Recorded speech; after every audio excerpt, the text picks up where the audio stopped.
Good morning, good afternoon, good evening, wherever you are, and thank you very much for stopping by again.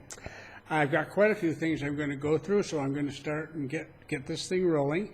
And I'm breaking it into two parts, basically. This is part one. This is going to settle for the moment, so I don't make it too long.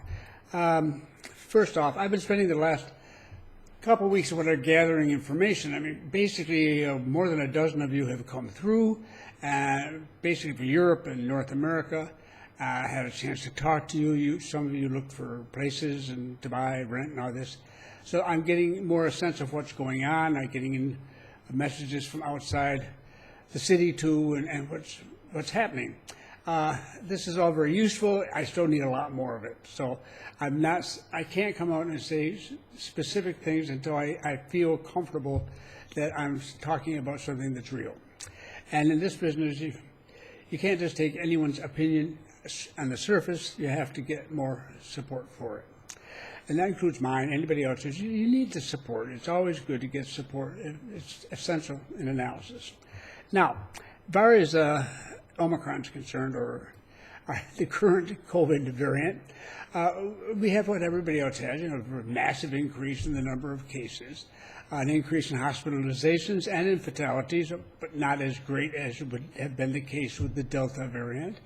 Still, so many cases that the end result is that we have a number of fatalities. And for the people who have lost family members as a result of this, I mean, this is not it's nothing to be dismissed as trivialized. It is serious, and we're very, very sorry for them.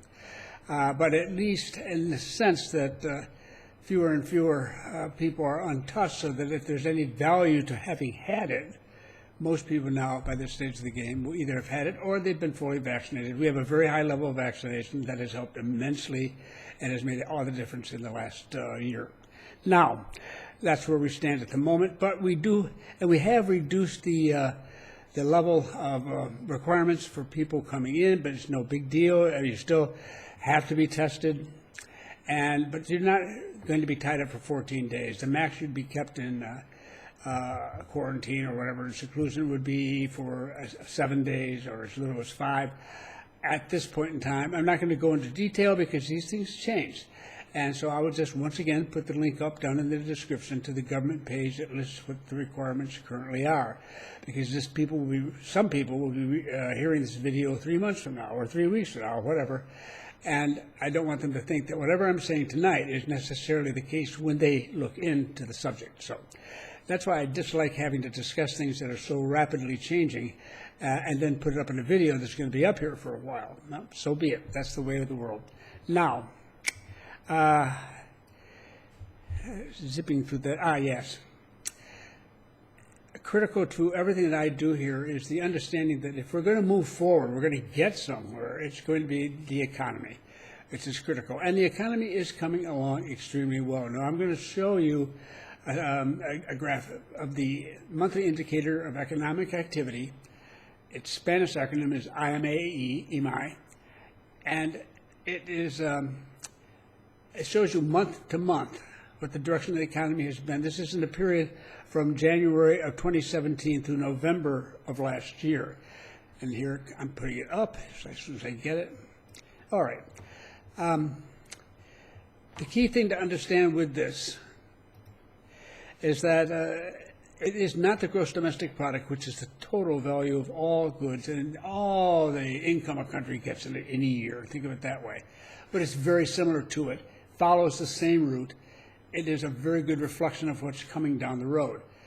The reason for it is that the GDP, which is the number you will hear in many different countries when they talk about their amount of income and so on, that is only reported on a quarterly basis, every 3 months, and it's very time-consuming to put it together.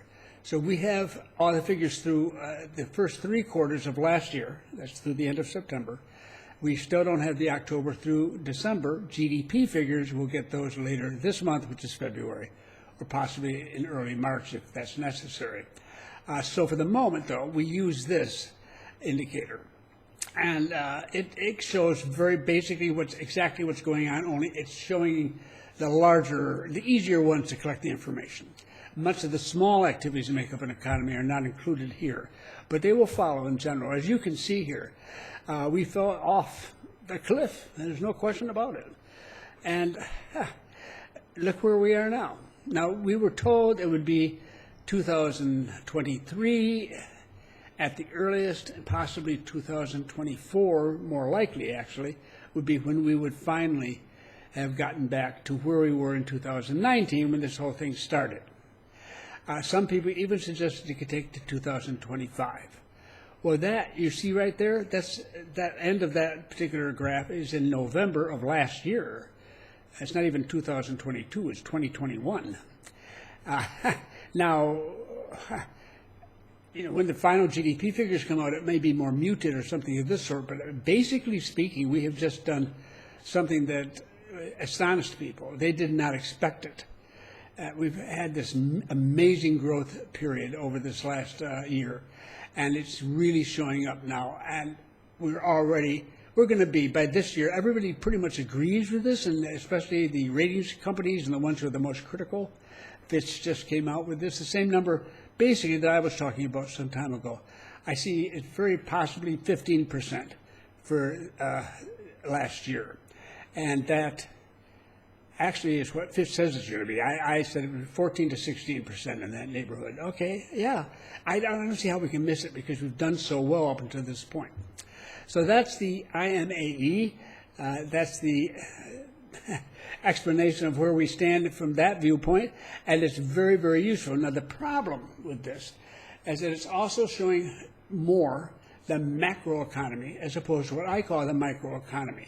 Now, the macroeconomy is the really big stuff, big construction projects that we have going on, and bridges and the metro system and all sorts of things, of course, completing some major projects and so forth.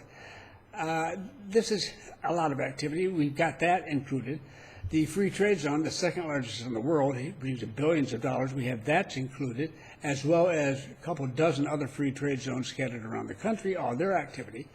Then, of course, we had the copper mine and its activity, which is already moving up into the big numbers, very clearly so. And, of course, we had the canal and everything associated with it. And there's a lot of things associated with the canal. The zone has been turned into something that is totally would become as a complete surprise to somebody who hadn't been here since the 1990s, if they weren't on the canal. And this is their first time to see it. Since then, they would be quite stunned. And as I pointed out, we expanded the canal, and so there's really two canals. There's the old canal, and then this new canal, so to speak, that was opened up here a few years ago. And now we at the planning stages for the next one. We're going to do it again, another expansion. And the details will not be forthcoming, and for a while, it's just planning. The planning has begun. It's formally began some months ago last year. It is definitely underway. They know what they're doing. The Panama Canal Authority is very good at this, and I have no worry about it at all. But we don't know the details exactly. I assume it's going to be even wider than the last one to accept even wider ships. Our last one, the one that was built, the one built in this century provides the great majority of the income now. And that's why we're moving rapidly to get this other one going up as soon as we can. And right now, we do have finally some congestion, some real congestion at the canal because of the congestion everywhere else. It's not as bad as it is in the U.S. and the West Coast and so forth. But we're having we're squeezing every ship through that we possibly can, and it's challenging to do it and do it very safely. And the shippers want us to push harder and harder, and the canal pushes gently right back and says, we're not going to take any two chances. That is, we're not going to take risks that are too high to the lives of people on the ships, but also the goods being shipped. The key is this. If we did everything they asked us to do and had an accident, who'd be to blame? We would, not them. And so the canal, I think, takes exactly the right attitude, which is we'll judge this, and we're going to do it to make sure that we keep the safety record as high as it is, which is, by the way, an extremely good one. So all that put together is what you're seeing here, along with other stuff, supermarket chains or what have you. They can put in their information. Then there's the rest of the economy that may be much smaller, the microeconomy, and two separate sections of it that have been hurt and are still hurt. One is construction, and it's predominantly private construction, since the government projects are well underway again. And we have a housing glut here, so even though I would have an argument that we need more built, it isn't where it's been built, let's put it that way. But where it's been built, we're overbuilt. So it's a very imbalanced situation. And the second area is hospitality, as it's called. It's the hotels, the restaurants, all the tourist activities and so forth. That'll begin to improve. In March, we have a fairly substantial convention coming into the new convention center, and hopefully the start of several. Well, there are several. What we're hoping for is that the variant gives us a shot at getting whatever comes down the road, allows us to continue as we are. So that will help there too. But despite that, I point out that even though there's a huge drop-off in the hospitality section, and the construction sector is still taking a hard hit, and they haven't recovered from that, the graphs, everything shows as if we're back to normal again. Well, we're not. It's imbalanced, and we need these other areas to pick up. But what that means is they will pick up. They are picking up, and when they do, we're going to exceed where we were. And now, as we say, it's expected to meet the pre-pandemic economic level this year. If it hasn't already, that is the initial chart you just saw indicates we have. But we're waiting for the GDP. We'll see. But it looks pretty good, as if in 2022 we're going to go to the next level up. There are very, very, very few nations in Latin America that have any hope, any shot in hell of getting at that level so quickly. We do stand apart from the others, and that's all there is to it, and there's no escaping it. So be it. Now, I'm talking about the ratings groups and so on, what they've said. Fitch came in. Fitch has been noted for being sort of wagging his finger and being very sharply worded there when they lowered our rating to a negative for the future, for fear that we were going to screw up and get too much debt and all this sort of stuff. Well, they've come out, they've now judged our performance, and we're up again. Now we're back to stable and all that. They put it, I think, very well. It's a long report they make, and they always point out the negatives. They're supposed to. They're giving you a credit rating. But I think it sums it up very nicely. Panama's ratings are supported by its high per capita income, the fruit of a track record of strong macroeconomic performance, featuring high average growth rates and relatively low inflation, and exploiting a strategic location between two continents and two oceans, and a strategic asset, otherwise known as the Panama Canal. So we've really done well, and that's just.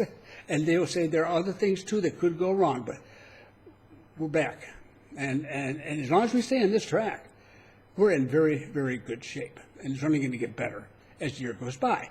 Having said that, this is a virus that will do whatever the virus does, and I'm not going to make any claims other than that. But at the moment, we're doing much better than we anticipated, than anybody anticipated, far exceeding the expectations of every single person that made any estimate at all of what our economic growth rate would be like just this last year, and this year is an extension thereof. Okay. For you, it's a buyer's market, guys. I'm telling you, you've got an economy here that's getting back, rolling, and it needs to get this micro element brought up, because a lot of people have jobs in that hospitality sector particularly. We need that employment. I mean, unemployment's down below 10% again, into single digits, but it's not all in Social Security. It's not all covered properly. I mean, it's what's called informal labor. That's not good. So we need more jobs at that level, and we're going to get them once we can get the hospitality sector moving again. And if, once the real estate sector, I will discuss it more in the next video, comes to its senses and starts acting as if we had a buyer's market here instead of acting as if nothing has happened. and they want the same prices. It's a long story. I won't start. Don't get me started on it tonight. That's about where it boils down to. I want to talk about it separately and some items that relate directly to it and some positive stuff, too. We have some things that could be happening here in Panama City, for example. I'm going to show you an example of something that's being worked on here. We're getting information in slowly but surely in pieces about how the country is planning for the next couple of years, including dealing with any questions of rising sea levels and everything else that are critical issues in this country. And we know because we have the records. So the point is that I'm going to be looking at all of that.